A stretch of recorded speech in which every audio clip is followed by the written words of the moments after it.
लोकशाहीचा उत्सव जवळ आलेला आहे. कसं बघता या सगळ्या गोष्टीकडे?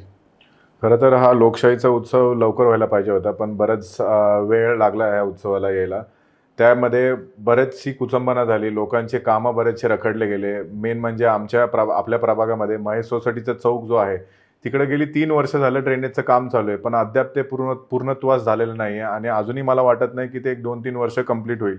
तर असे बरेचसे प्रश्न आहेत जे प्रलंबित आहेत आणि जे प्रशासक आहे आपण त्यांना पण दोष देऊन चालणार नाही, कारण की त्यांच्यापर्यंत जर नागरिकांची तक्रारच पोहोचली नाही, तर ते पण त्यांना कसं समजणार की ॲक्च्युअल ग्राउंड लेवलवरती काय सिच्युएशन आहे.